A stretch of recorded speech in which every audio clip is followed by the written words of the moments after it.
So, hello, my name is Mark Lemay. I'm here in Gasquet-Pébiac with Benoit. We are two circuit riders for the circuit rider training program. So today we're going to do some training on unidirectional flushing. So unidirectional flushing is important because we want to clean out the network. During the normal use of the network, there can accumulate slime, bacterial growth, there might be mineral deposits. So we want to clean out those pipes. And to do so, we're going to force water at high pressure, high velocity through the pipes so that it cleans out the pipe. First thing first, when we're flushing the network, we're going to be working on the street or beside the streets on the hydrants. So there's many safety procedure to follow. Like for example, we're going to have to open and shut some valves on the street. So we're going to have to be careful with that. Maybe use a truck, some cones to protect us. Okay. For the hydrant, there's going to be other procedure, keeping away from the area where there could be some parts that will blow out or something like that. When we're flushing the network, usually we're going to be following different sequences, starting from the main water storage tank towards the limits of the network. Okay, so we're pushing the dirty part towards the end until we get to the furthest point to flush everything. The sequences, usually they're in a binder, or sometimes we can have it also on a little tablet, electronic tablet. And usually we're gonna have in these sequences, we're gonna have the lanes or the route that we're gonna do, the valve that we're gonna have to shut or keep open or reopen depending on the situation, and which hydrant we're gonna use. Okay, we're gonna keep track of different information such as the static pressure, the dynamic pressure, the flow, the water quality beginning of the flushing and at the end. Okay, we're gonna keep track of that. Of course, over the time, we're going to be able to see if we gain in quality in the water. Okay, the unidirectional flushing should be performed once a year. Okay, depending on your network, it might be, or the water quality, it might be twice a year. But what we suggest, at least once a year. It will help us also to operate the valves in the streets. So we're going to be sure that they're working fine. Okay. Same thing for the hydrants, okay? By manipulating, opening and shutting the hydrants, we're going to be able to see if they're working well and if there's some defect that we have to repair on the hydrants also. We first went to the plant, made sure that the fire pump was on, seen what the quality of the water being distributed was, the turbidity, the pressure, chlorine levels, and then we went to do the first sequence. You can see sequence number 1. Okay, so this here is the water treatment plant. Okay, so our first sequence is going to be cleaning out the line that is dark here up until this fire hydrant. So you can see that this is looped. So if we were just to open up this fire hydrant, water would come to this hydrant through this side and this side, so we wouldn't have the maximum speed coming through this pipe. So that's why we close this valve and this valve, so water can only go to this hydrant through this line, creating the maximum velocity and the maximum flow of water to that hydrant. So that is why we close off these valves. Okay, so we'll go close off the valves and then we'll set up at the fire hydrant.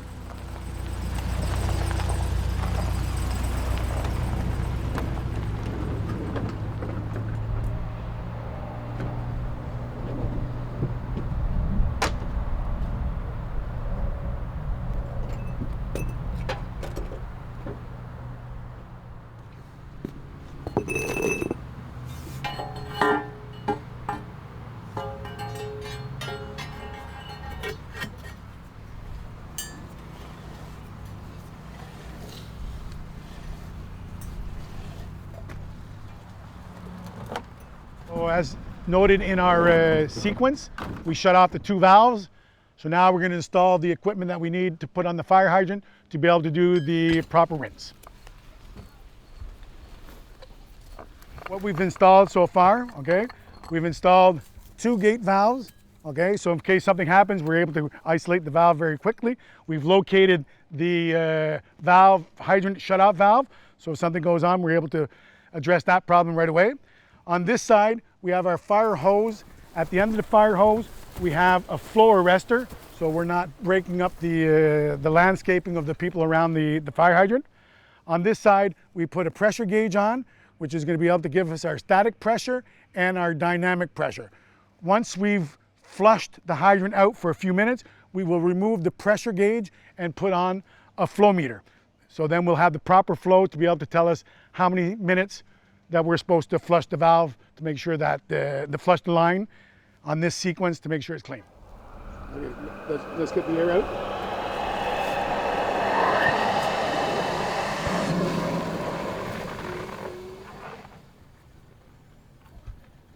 Okay, Fred, what's the static pressure? We got 80 psi. 80 psi? Okay. There you go. So we'll be ready to open up the hydrant, and we'll start our timer for calculating how much time we're going to rinse.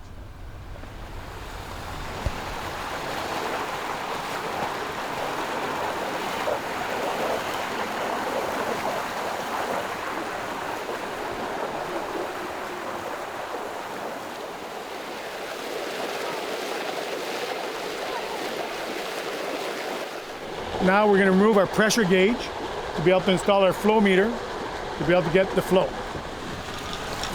There you go.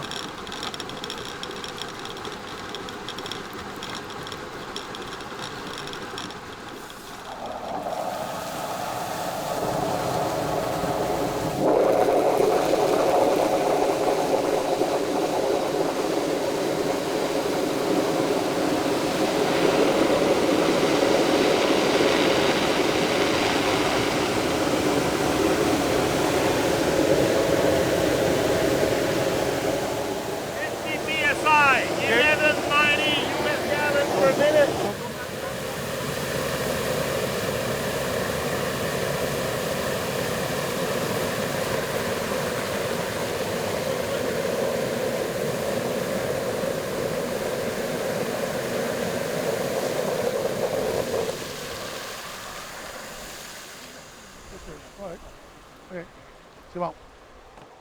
All good. All good. So we need 5 minutes. So right now we've already been going like for 6 minutes. So let's do a little turbidity test. Okay, 0.88. So we're good. So we can pick everything and close everything down and get the next sequence.